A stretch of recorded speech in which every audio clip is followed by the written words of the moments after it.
When we think about local landmarks, we include Tumwater Falls Park, the waterfront in Olympia, Nisqually Wildlife Refuge is a popular place. Mima Mounds are also popular in Thurston County. And the most visible, though, is the Legislative Building and its towering dome. Thousands of tourists visit each year, and our speaker today, Dr. Susan Mayer, has done a lot of volunteer work at that building over the years as a tour guide, among other things. And she's an independent researcher and art historian who received her PhD from New York University.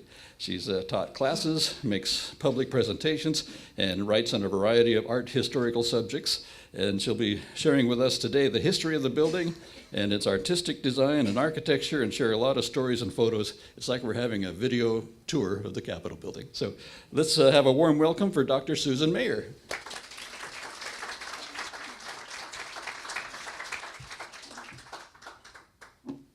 Hi. Don just said, used the word landmark. It truly is a landmark. Sits on top of the hill, and it's visible from different parts of Olympia like it's supposed to. State capitals are supposed to be in dramatic locations and laid out in very special ways. Ours in Olympia and in Washington is probably one of the most successful of state capitals in the United States, and has been named as such by architectural historians and people and recognized as such. So it's not just valuable locally throughout the state, but it's also a national treasure. Just curious, has everybody or some people not been to into the state capitol, have seen it outside? Okay, just a curiosity, which is fine. I hope one day you'll go and visit, because visitors that generally go will say, oh my gosh, I had no idea that it has all these special things architecturally, in terms of representing the people and what it stands for. So it is a landmark, as Don said, and it was meant to be. So in other words, state capitals in the United States were meant to be landmarked, to be recognized, to be seen from different parts. It represents the voice of the people. It represents the legislators that are elected. It's very successful here in Olympia because of the topography. And it sits up on a hill, and Olympia tends to build low, so it's not in competition. So whenever you're driving, you tend to see it from different angles. If it would have ended up in Seattle, we wouldn't have the same experience because it would pretty much be overshadowed by all the skyscrapers. So we're very fortunate to be able to maintain it the way it was meant to be. Ours is also, I'll use the word special a lot, but ours is also special because not just the topography and the architecture, but it's also because it's a group of buildings. It's a campus, and it was built all at once, not all at once, but it was designed all at once. So it was conceived as a capital group versus an independent building. And that made us very unique because none of the other state capitals were built along those lines. State capitals are generally built as one building, and they house a number of the legislators, the executive branch, and often the judicial branch as well.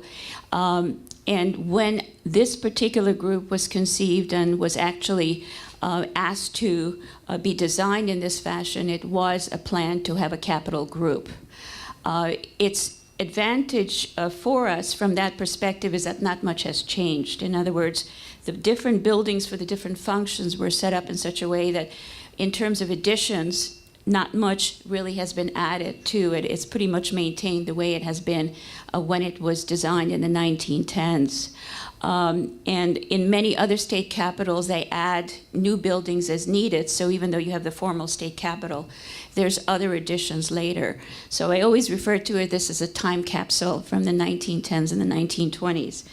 For all of those, I'm just looking for all of those that have not been to the state capitol, but I should just mention it.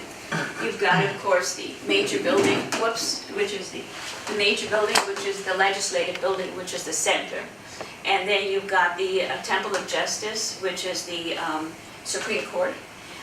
You've got the insurance building, and the two buildings right here, it's sort of on an angle, is the office of the legislators. On one side is for the senators, and on the other side it's for the representatives. most often those tend to be in the actual buildings, but this they had the foresight to plan it in such a way as to keep it separate and to allow more growth to take place in the building. So the heart of the whole complex, of course, is the legislative building with the great big dome on it. It's been referred to as the heart of the whole complex. And when you're far away, you actually see that great big dome. So just to, the architects for this particular project were Walter Wilder and Henry White. I will get to them later. You'll see their photos. They are New York architects, and I'll tell you the story later. But they're the ones who actually designed it and executed the building of it. Also, key names is the Olmsted brothers, who did the architectural landscape. And the Olmsted brothers came from New York. They traveled across the United States and worked in public buildings and worked for public landscape. Central Park, if any of you are familiar, they're known for that. And they came across the United States when they came to Washington. University of Washington's campus is designed by them. Woodland Park is designed by them. So there was they had their hands in other. So the Olmsted brothers then also worked here in terms of the architectural landscape design. So you have a combination of beautiful landscaping, and when you come to the area, you really are coming to a campus, and that's sort of the way it's supposed to feel. Things are in harmony. But to go back to the beginning, or early in terms of Washington, historically, just to take you back a little bit into the 1840s, we had the Oregon Territory originally, and the Oregon Territory included both the blue and the green that you see here, and it was a larger area, of course, including Washington that we know currently, Oregon, Idaho, and parts of Montana. And later, after 1848, once the Oregon Territory was created, the people north of the Columbia River wanted their own territory.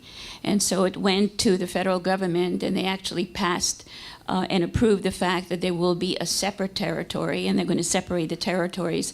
And our area became the Washington Territory. It was separated by the Columbia River. And Washington Territory, the 1853, also included parts of Idaho and a bit of Montana. At that time, think of the whole area as a complete wilderness. So again, lots of trees, lots of water, very small population. Washington Territory at the time was sort of somewhere around 1,000, a population of over 1,000 plus Native American Indians. It was really small. And the largest area in terms of the largest population north of Portland was Olympia. And Olympia had a few hundred people living here. There was a hotel, there was a newspaper, and a few other buildings, but basically a small population. But big enough for them to say, we need a territorial capital, and we're going to make that Olympia. And so that's the way it all started. And then the territorial governor, Stevens, this is his picture. He was the first governor of the Washington Territory. And then legislators were appointed to represent the smaller population. We couldn't be a state because of the size of the population. And they needed a place to meet. So they first met at the Gold Bar restaurant, which you see over here, the Gold Bar. This was rented in 1854 for the representatives. And then the next one was the Olympic Masonic Building on the right, which was rented from 1854 to 1856. They needed now something more permanent. They wanted a territorial legislative building. And what came along was Edmund Sylvester. His photo is here.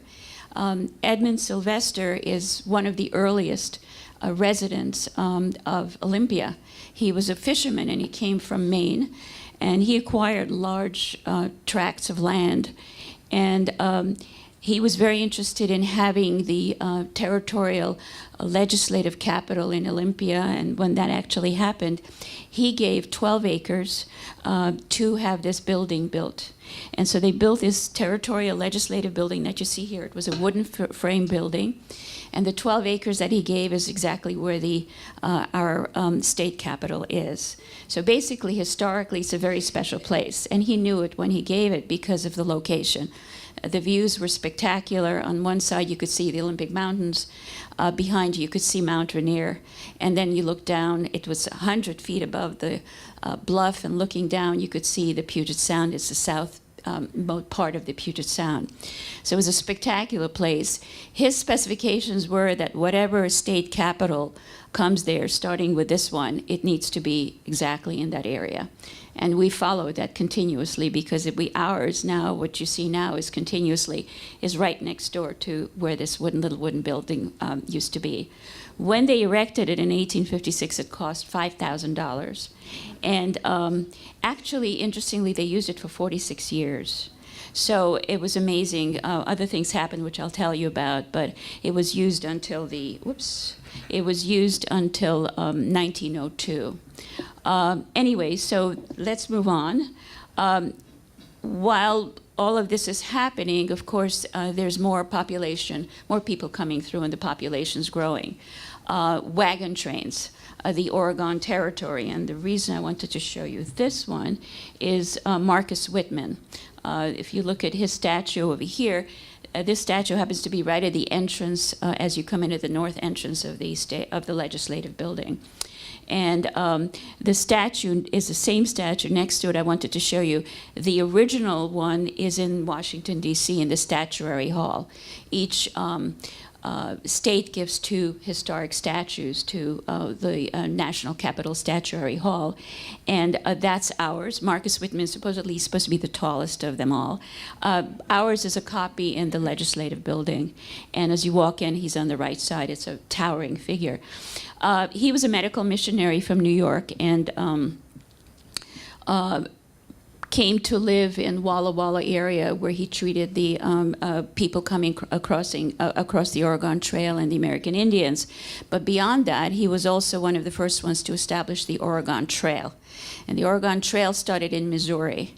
And he traveled and laid out that trail in the safest of fashion for families to be able to travel in wagon trains and to come across to the west. Those trips took anywhere from 6 to 9 months. They were quite dangerous, but it brought a nice amount of people to this side of the United States. Beyond that, of course, you had the gold rush in California, which brought people. And then even more important was the Transcontinental Railroad that was finally connected and established in 1869. Is my voice okay? It's kind of muffled? Okay. It was established in 1869. So actually not established, but connected. They connected it up in Utah. So from 1869, you were able to travel from East Coast to the West Coast. And it took this time going from the Atlantic to the Pacific anywhere from a week to 2 weeks versus 6 to 9 months. And it was less dangerous. So of course it brought many more people across to the United States.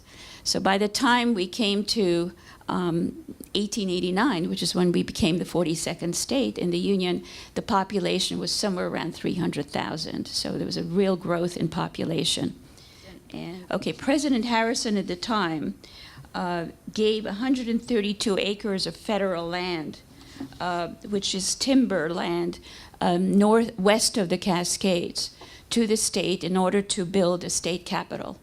And that timber basically brought in funds for them to be able to do that. The advantage of that was also the fact that any kind of project that related to state capital did not come from taxpayers' money. And that's created less problems than some of the other state capitals would have had, because then a lot of them had tax issues getting money from the taxpayers and from the residents. So this made it a little bit easier. In 1893, 4 years after the statehood, they were ready now for a much more substantial building than the little legislative building, Territorial, made of wood. And so they wanted now a building made of stone, of masonry. And they put out a request for architects to actually bid for the job throughout the United States. Large number of firms applied for it. A man by the name of Ernest Flagg from New York got the contract, and this is what he designed to build where we know to be the legislative building. It was very much more ornate, much more decorative, and they actually started building in 1893. They had to cease the following year because there was a panic, a financial panic in 1894, and there was a kind of less funding, so they put a stop to it. So what happened in terms of this building, it never developed, but the foundations were there and the basement walls were there. And in the meantime, the whole area that we know to be the state capitol complex now was completely abandoned. You had children, I understand, coming to play there. You had sheep grazing, you had snow falling and so on, but nobody was using it. What they had to do then is, again, to move the legislators because they needed more space in the meantime, and they went to what we know to be the old state capitol in Sylvester Park. And they added to that an east wing to kind of expand it, and that became the state capitol for a while. And in the front of it, that we know to be Sylvester Park, at that time was called the Capitol Park. And let me just bear with me.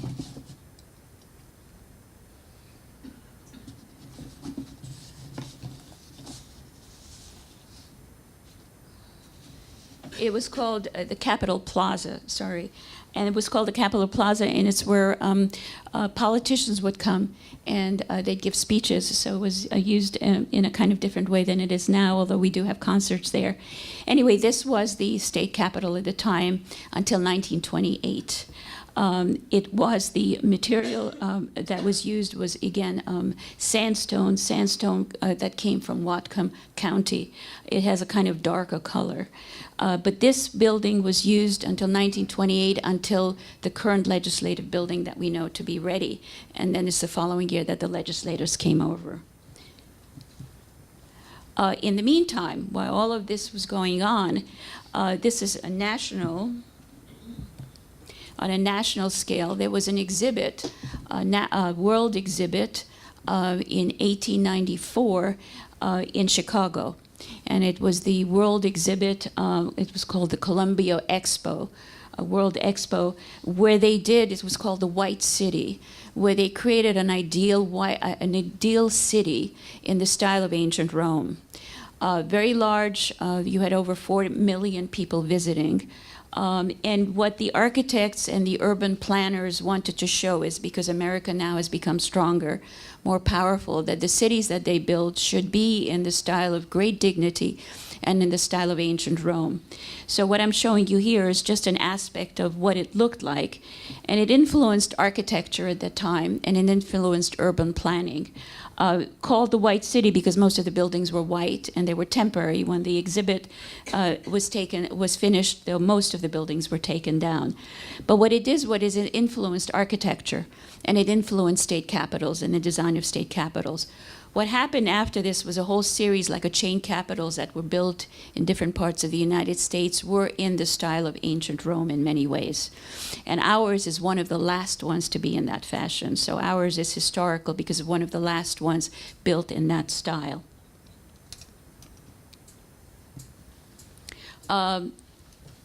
They were ready here now in Washington by 1910, still using the old state capitol to now build a whole complex. They went to Ernest Flagg, who was the original designer in 1893, and asked him to come. He came to visit. They had a discussion about it. And Ernest Flagg and the commission decided that they're going to do a complex instead of one building. They were ready for doing more buildings because it needed it in terms of the different functions.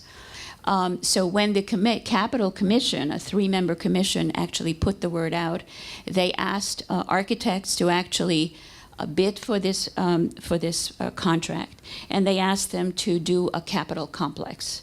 The commission that I wanted to show you was a 3-member commission, but this person, that Governor Hartley is here, who's on this side, and these two were part of the commission. Wilder, who's the third person from the right, is one of the architects. But anyway, they were in charge of the money coming from timber to actually do the financials and to work with the architects who were going to design and work on building the whole project. The ones that were chosen were Wilder and White, Walter Wilder and Henry White. They came from New York, and they were one of the 30 architectural firms that actually bid for the job. The firms that bid for it, half of them were from Seattle. Some of them were collaborative, using a Seattle address and working with some other architects. And there were a few of them that actually came from out of state. Wilder and White were rather unknown architects. Coming from New York, they were young. They just recently formed an architectural firm. And they came from a company called, an architectural firm well known called McKim, Mead and White, that was probably the best known and the largest architectural firms at that time. Walter Wilder was born in Kansas, and he was a little bit of the older one. He's the one who always came here, took a train and came here and would stay here for a while, go to the commission meetings. He's always there in the minutes, his voice and things that they discussed. He would go to social meetings and events. So he was the one who was actually here more often, would take the train and be able to come and stay here. Harry White was here either once or twice. He was more in the managerial level. He was from Vermont originally, but like I said, both of them had their office. They had their office together in New York City. He died in his 30s, in the 30s. Harry White died later, and he came actually to Washington a few times for sentimental reasons to look at the Capitol complex. And when he passed, his son took his documents and donated it to University of Oregon, of all places, in Eugene. And eventually, Norman Johnston, who wrote the book on the state capitol, helped to have it transferred to University of Washington. So now it's sitting in the archives of Washington. I've had a chance to actually go through it. Really interesting. So now it actually is there. So Harry White's papers are there. Let me go to the next one. Okay, so their design.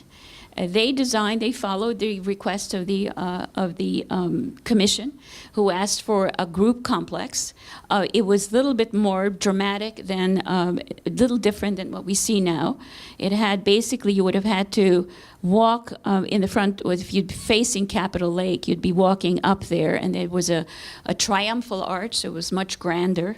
There was supposed to be, but you could see in terms of the legislative building, the most important building sitting on top of the hill. There were supposed to be 6 buildings. They never did the 6th building because the governor's mansion was there, and they wanted to keep it, and this would have been in conflict with it. So it turned out to be a 5-group project. And what they wanted to do, and what still works, you can even test it out, is to make it look like when they put all the buildings together, if you look at it far away, especially from downtown, you'll see that the rooftops merge, and it almost looks like the state capitol sits there with the kind of a foundation of all the rooftops that are actually merging. So visually, they touch. If you're looking downtown, it really works well. So it gives you really kind of a grand appearance. This is their initial drawing from the 1910s. The first building that they built was the Temple of Justice, which is the Supreme Court. A beautiful, horizontal, grand building. It has 9 elected judges. It takes only now 15% of the cases. They're up on that 3rd level of cases. And on the right-hand side, you have the law library and administrative offices. The material is important because the material that they started with, actually, and I just want to show you this side over here, this is the original Temple of Justice in brick, but it needed facing until they were able to get the funding for it. It just sat there in brick, and when they were able to finally do that, they used sandstone. In the sandstone, you could see the difference in terms of the facade of the two. This is the finished work in terms of sandstone facing. And then we get to the idea of sandstone and the material that I used. Very important in these buildings because masonry is what was used throughout the buildings. So masonry, heavy stones, think in terms of much heavier labor, much more physical work. And it's the masonry work that actually, our legislative building is one of the last ones to use it. And after that, or even during this time, you had poured concrete. Reinforced steel is what they used in buildings, which go up much faster with much less physical labor. And let me go back to that. And much less physical labor. And ours is one of the last, which takes, of course, more ornamentation, much more work, much more skill, and heavier labor. But it kind of became a thing of the past. But there is a certain beauty here in terms of you could see what the sandstone blocks and what it looks like to actually quarry it. They looked for three quarries, one which was in Whatcom County, which has more of a grayer sandstone, Tenino Quarry, which has a kind of dark gray sandstone, and Wilkeson Quarry, which is near Mount Rainier, which has this lovely kind of light cream pinkish color to it, almost like a tinge of that. And they decided that they liked that for all the buildings. So whenever you visit the state capitol, no matter if it's raining or sunny, you will see it has a real uplifting quality. And it is that beautiful color from the Wilkeson Quarry. They also had to make sure that there was enough sandstone there to be used for the facing for all the buildings, and it did. Wilkeson Quarry is right near Mount Rainier. It's still in operation.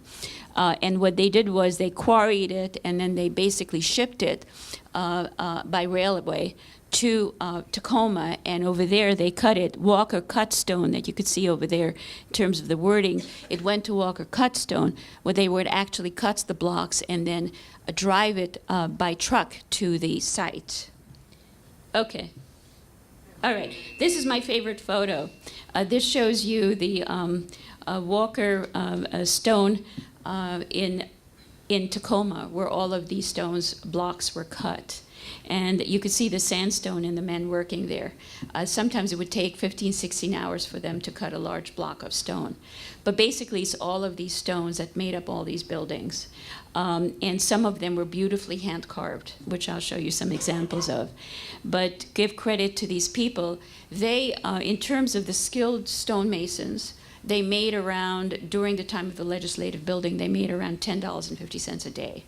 If they were just hard laborers, meaning just carrying or working with the weight, heavy weights, they made around $4.50 a day, so that can give you an idea. But this now is kind of a gone skill. It's still being used in some small areas, but we don't have buildings in that fashion anymore. And of course, this is our great building.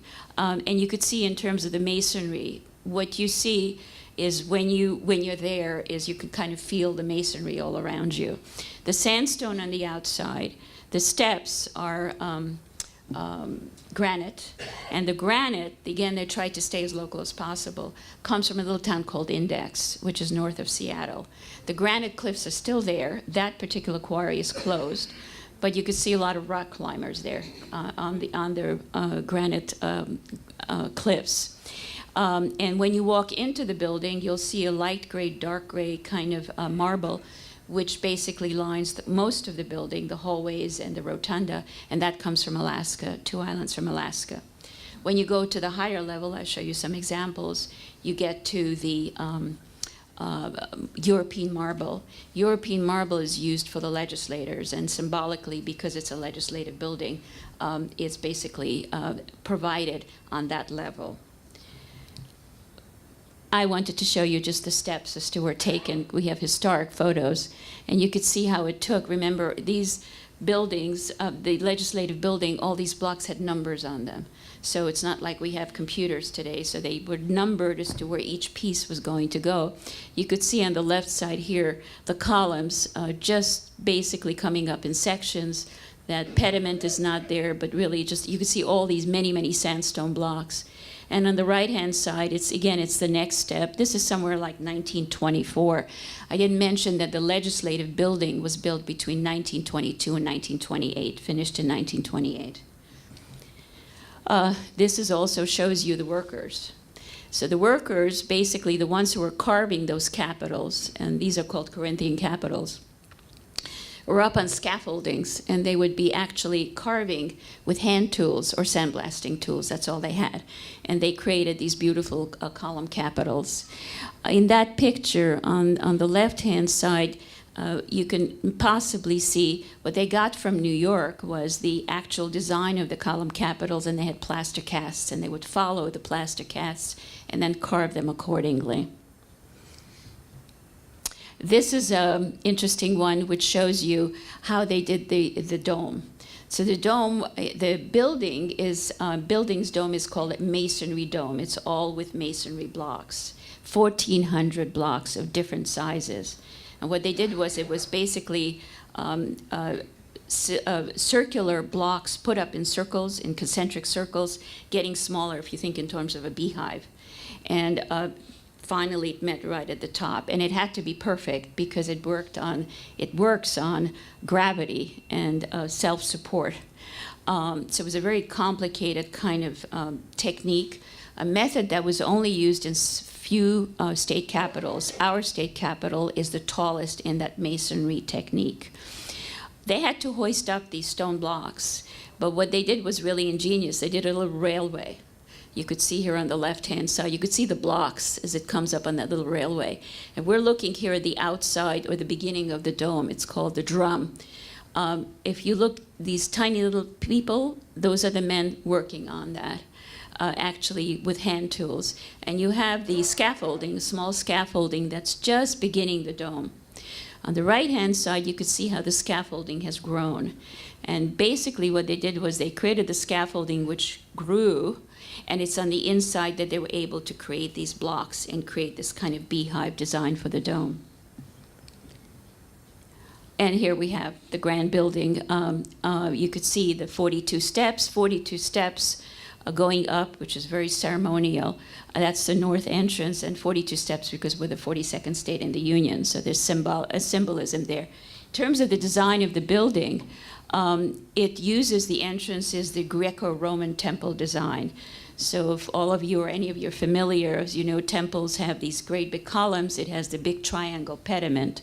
And the actual ornamentation on it is in the ancient Greek Roman style. The feeling for the building is supposed to be ancient Rome, but of course done in the more modern fashion. You have the two wings on either side, which are kind of pushed back, and one side, which is on the right, which is for the House of Representatives, the other side, which is for the Senate. So basically, everything is very symmetrical and very clear in the building. Ours is supposed to be one of the clearest in terms of layouts. Very clearly, the three branches of government, very well defined. You have on the outside the Temple of Justice, which is the judicial. You have the executive on the main floor. The governor's office is here in this corner right there, a Secretary of State in that corner, and in the other two corners you have the lieutenant governor and the treasurer. So that's on that floor, which is the second floor, and then when you go higher up you have the legislative. So very clearly defined, and basically the three branches of separate but equal comes through beautifully in the building. And of course the magnificent dome. And the dome is special. You see that ribbed dome, and it's not an original. The idea goes way back in time, and in fact, I'll show you where it goes back to. And if you look at the right-hand side, St. Peter's, Michelangelo St. Peter's in Rome, that actually started, it was part of a tradition, but really dramatized the whole idea of what a dome is. But there it was used for religious purposes. And in the United States, when it was actually adopted, it was used as a sacred symbol of the people and the freedom of the people and their voice. Our two architects, Wilder and White, were very much influenced by Michelangelo. There's a lot of similarities between them. And I should say, of course, that that dome is over 400 feet tall. Ours is 275. But ours is one of the tallest masonry domes in the United States. But we're dealing there with a much bigger one. And to show you, of course, Washington, D.C., the dome over there. The dome in Washington, D.C. was also influenced by Michelangelo. It was heightened during the Civil War. And its height is very close to ours. It's around 300 feet tall. So we're very close to it. That became, when it was built, it became an icon. And it was used in later buildings in state capitals. And it was a great influence. You could see that. And then worth mentioning is Rhode Island State Capitol. Ours probably in terms of other state capitals comes the closest to it. And the reason is because the ones who built it were McKim, and White. It's where Wilder and White actually worked as draftsmen originally. So they actually learned how to do this grand kind of building. And you could see, well, even in terms of on the inside, when you get into the rotunda, it's very similar. And I wanted to show you some of the carvings of our building, of the legislative building, and the moldings, the capitals. You could see the rosettes over there on the inside. All those are actual quotes from ancient times, carved by hand. And when you look at it, it's so similar to ancient Rome. It's amazing when you actually start comparing the two. So the spirit is supposed to be that dignity and the power of ancient Rome. And then we've got the great bronze doors. And they weigh 2 tons. They were designed in New York. They have great, the big relief panels, each one representing different scenes, rosettes at the bottom, and the one in the middle on the right-hand side actually is a representation of the original Territorial Capitol, which is right next door. So there's a lovely continuity. This was taken in the 1920s. The man on the left-hand side is J. Johnston, who is actually the one responsible to oversee the building of both the Temple of Justice as well as the legislative building. So that's him on the left-hand side. And back to our building. Oh, that's right. I wanted to show you, again, just mention to you that the executive office, the governor's office is on the left-hand side. And I've got the picture, if you haven't been in there. You could see when you actually go through the door, what I like very much about it is the entrance, which is up there on top. And it's not, doesn't show you well enough, but you basically go through, in the entrance, you've got a series of portraits of all the governors. We're on our 23rd governor, Governor Inslee. But what's nice is you literally walk into history. And it's right there, all their portraits. And each one is different because it's according to their the way they want to be represented. There's a bio under each one of them, so whoever's interested can actually read about them. But you're walking into history as you actually go into that office, just the entrance. And on the right, on the one side of it, you've got an open door, if you can go in, if they're not in a meeting, and there's a conference room. And that conference room is where all the bills are signed. So that's where the governor sits, the tallest chair you could see on this end, and that's where he signs the bill, and each group of people that are responsible for that bill come in. You have the photo ops, and then everybody, the signatures and so on, and of course other meetings take place as well. But that becomes a very important room to be used. And then we have the great rotunda. Sorry for the distortion here, but it's very hard to photograph the rotunda because it's just so broad. So this is an extra super wide angle. It's called a fisheye, and it just doesn't give you the feeling, but at least it shows you everything that's in it. So the rotunda is the heart of the building, and the building is the heart of the whole complex. So it's really a central, very, very significant place. And if you look up, you're looking up at 175 feet because you have the ceremonial landing here in the middle. And from there, it's 175 feet to the top. From there, you have this magnificent chandelier hanging, which I'll mention to you later. It's a 5-ton chandelier. And there, it actually looks down to, or points down to, the emblem of George Washington, which is right in the center of it. So the question always is, yes, but has George Washington ever been here? No, he hasn't. always ask. No, because George Washington died in 1799. But George Washington did know that there was something out there in the West, but didn't know how far. Didn't know, at that time, they didn't know in terms of where there was some waterway, but where it was and how far it was. And Lewis and Clark didn't make it out here until 1804, 6 years after George Washington died, and they actually made it to the Pacific. So they were able to identify that body of water. But George Washington's emblem that you see, which is the seal, it's in the middle, so it's really at the center, and the actual seal is used on a much smaller size in the Secretary of State's office. In the four corners, you've got these Roman fire pots. I'll mention it a little bit later. And then when you go up the stairs, you have on either side, you've got the chambers. You have the Senate chamber on that side, and on this side where I'm standing, you have the House of Representatives. And again, that idea of separate but equal comes through beautifully. By the way, in terms of the colors, you could see those colors were applied later. They were not applied when the building was finished. These were added in the 1980s when the centennial, for the centennial celebration, there was enough funding to be able to give more color to the building. Here's just the emblem of George Washington. Again, it's called an embossing, and it's really part of the floor. And yeah, that's it. Okay, this is the chamber. So this is the Senate, where you could see the marble is a different color, and this comes from Germany, so it comes up to that European high-quality marble. There's 49 seats here. All of these are original, so basically the furnishings are still maintained to be as they were in the 1920s. And when they vote here, it's more traditional. They vote by voice. And you could see in terms of the decoration, there's a molding that goes all around that gives the names of the 39 states, which are paired all around.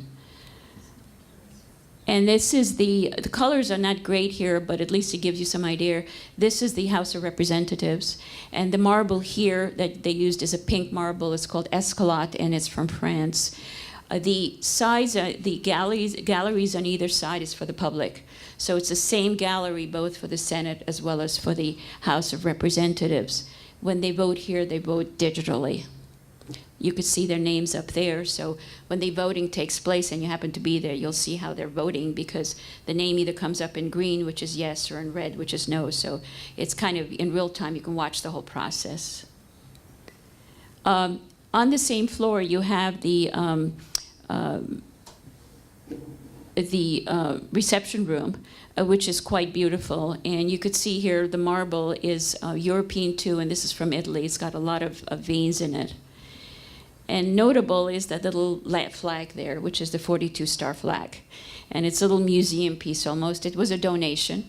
Every time a state became part of the Union, there was always an official flag issued. Washington State missed out on it because the day that we were supposed to receive the official 42-star flag, a day before that, Idaho became the 43rd state. So we missed out on that official flag. This is more kind of a homemade flag, but it's really lovely. It's there in the glass reminding us of the 42nd state in 1889. And this is a fun photo because the Electoral College, the very contentious one last December, that took place in the reception room. And the seats were, we had 11 electors, and seat was set up in a kind of a V shape. And this is where it all took place. And all the people that wanted to see it, most of them couldn't get in because the place was packed. And they had to watch it in the Rotunda to actually take place. Now I just want to talk a little bit about the chandelier because it's probably one of the most spectacular pieces, and it's absolutely unique. It weighs 5 tons. It was made by Louis Comfort Tiffany. Not many people have heard of him, but he was a famous artist designer. Whoops. Why are you laughing? I've had tourists who come who most of them don't know. And when they don't, then I just tell them, okay, did you hear of Tiffany Jewelers? And they do. And then I say, okay, he was Tiffany Jewelers' son. So we make the connection. But anyway, Louis Comfort Tiffany owned one of his many companies, was Tiffany Studios, one of his largest. And we have in the legislative building the largest collection of Tiffany bronze fixtures, lamp fixtures, and they're beautiful. Many of them are unique designs. This is one of the most spectacular. And this is a great photo because this is from the 1928. When this chandelier came, it came in pieces on the train and was assembled on the landing and then pulled up on a 101-foot chain. So as you see it the way it was down at the landing before it was actually raised. And this is just to show you what it looks like. It has over 200 lights. I can spend hours talking about it as to what it is, but it's just good to know that there is no other chandelier like this in any of the state capitals. Truly, we have the most beautiful chandelier, unique chandelier in all the state capitals.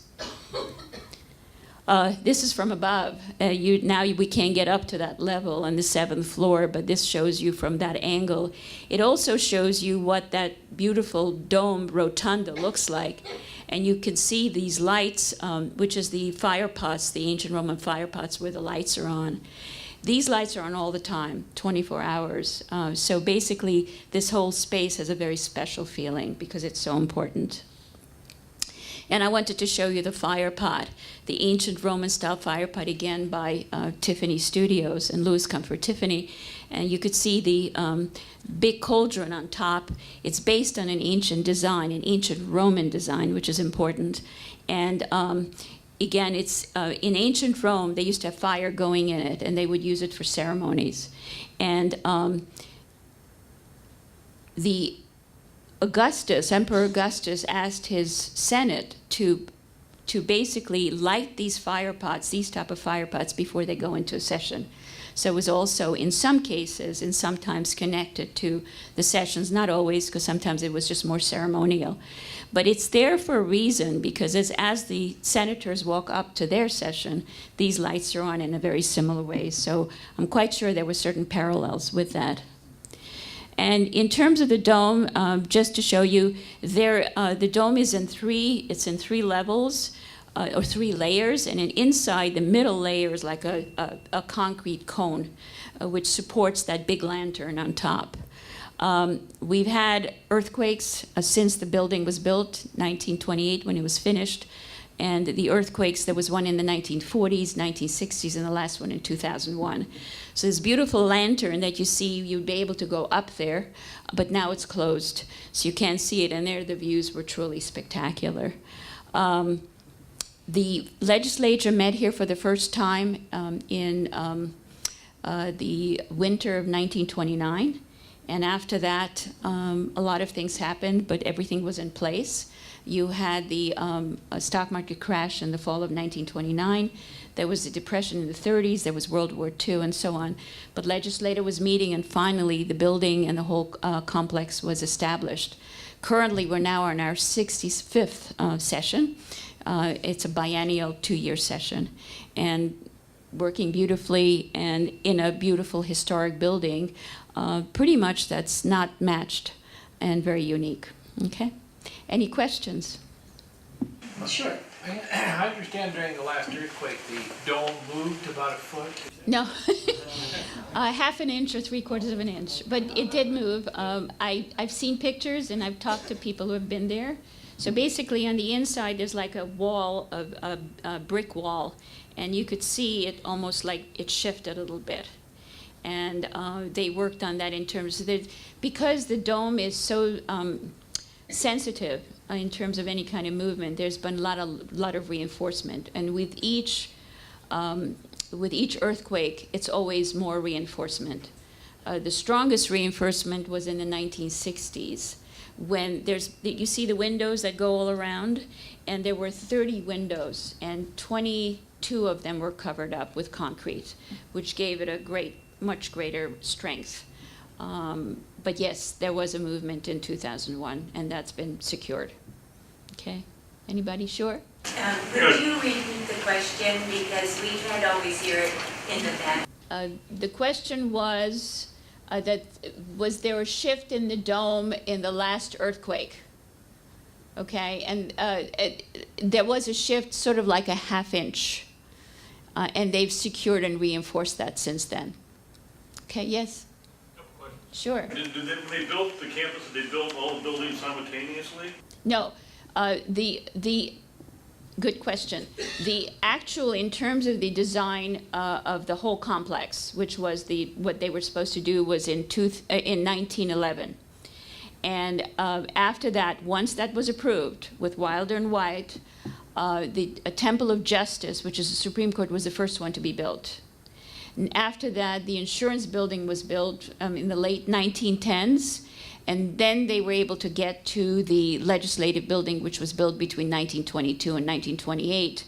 And later, without just with the drawings and the plans, without the architects, the two buildings in the back, which is the office buildings for the legislators, was built. So it went step by step. They didn't do everything all at once. They used hundred of skilled workers, so there was a large number of people working there. And they went from building to building. Yes? My second question was, during World War II, weren't they afraid, or did they still meet in the buildings, or were they afraid of attack? Good question. I don't have an answer to that. I don't know, but I think they were met continuously. I believe that they did. When they did leave the building in 2001, they left because of the earthquake issues, and they also worked on infrastructure. They combined everything. And they were gone. They were not in the building for 28 months, and then they were outside in temporary buildings that were set up for them for the legislators. But World War II, I don't have an answer, but my guess is that they continue to meet there. That's just my guess. Yes. The central chandelier, changing the lights in it, do they still have to build the huge scaffolding from the main rotunda all the way up to do that? Well, I speak to the electrician periodically just to check in.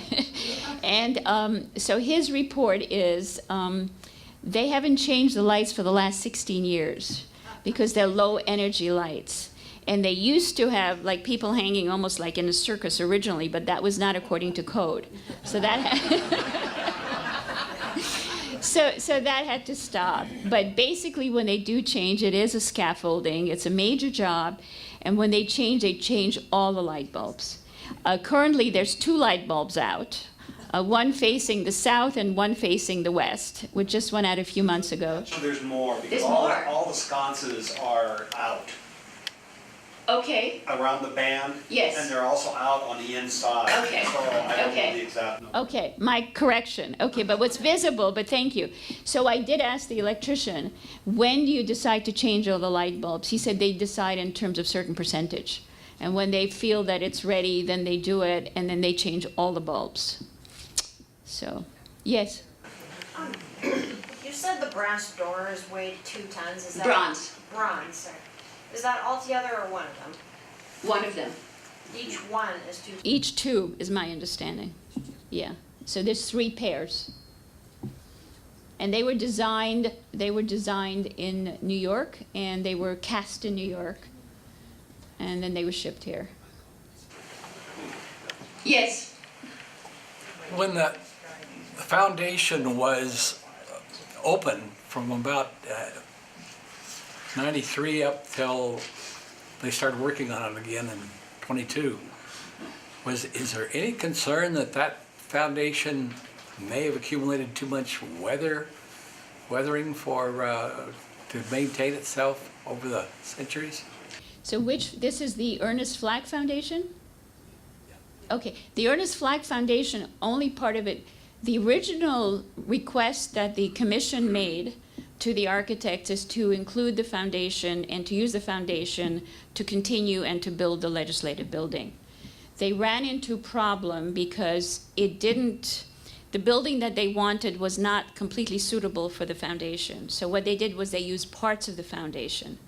And then what they also did was extended the building much larger, longer, and wider to build the current legislative building. So parts of the foundation's in there, but it's not in there the way that they requested it originally. It needed changes.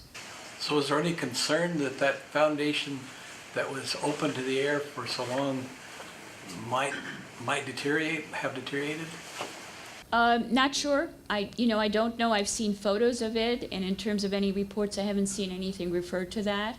The foundation, I didn't bring the photo in, but we do have photo of it specifically where they're actually taking it apart or working on it, and it was a brick foundation. So as to if there's any damage, I can't answer. But I do know, like I said, part of it was incorporated. Thank you. Yes. I understand there was a debate at the time whether or not to build the dome higher than the National Capitol. I'm not aware of that. Could not hear the question. Two people were talking. Okay, so you want to repeat maybe a lot louder, or you want to? Yeah. When they're deciding on the design of the dome, I Yeah. understand there's a controversy of whether they were going to build that thing higher than the National Capitol dome. Whether they were going to whether they wanted to build the dome higher than the National Capitol. It's very close in size. I haven't come across any kind of reference, but what did happen is they did make it higher. The reason they made it higher because they wanted the building base that started with the flat foundation, and they expanded it in size. With the expansion of the building so they could incorporate whatever was needed to be in the building, they felt that the lower dome, which what was they originally planned on, should be much higher. And that's how they came up with a dome that was supposed to be 275 feet. That it would have gone beyond it up to close to 300, which is what the National Capitol is, I haven't come across it. One of the problems is that the material, all the documents that's related to this building, we have everything related on the side of Olympia with the Capitol Commission, all the minutes, all the correspondence and everything in the archives, the Washington State Archives. The architects also had their documents and their files, and all of that has been basically lost. So we're working each time with what we have on this side and not any kind of discussion of what was on the other side. From that, I haven't come across anything that refers to that they wanted it like the National Capitol, that it was even in their thought or consideration. This was very challenging to build a masonry dome as this high. Like I said, it's probably the highest masonry dome in the United States. There's Rhode Island, there's Minnesota, those are the others. Yes? Can you talk about the steps? How many are there? 42 plus landings. Are they those through the states each? Is No. that correct? Or? No. We're the 42nd state in the Union. Okay. And so symbolically, there's 42 steps because of the 42nd state in the Union. So when I do the tours, which I do periodically, when there's children there, they always want to run down and run up to make sure that it's 42 steps. It gives them a lot. But what happens is the landing, there's a few landings, so the landings add to it. So they always need to be told it's 42 steps plus the landing. So it's to represent the it's basically to represent the 42 steps of the 42 states. That's what I. Yeah, that we're the 42nd state in the Union. It's kind of celebration symbolically. They're made of granite, and that's the material that comes from Index. And the foundation of the building is also granite. So granite is a very hard stone, and that's what's used for this large foundation that absorbs all this weight. All right, thank you so much for coming. Our next presentation will be in 2 weeks, Thursday, February 1st.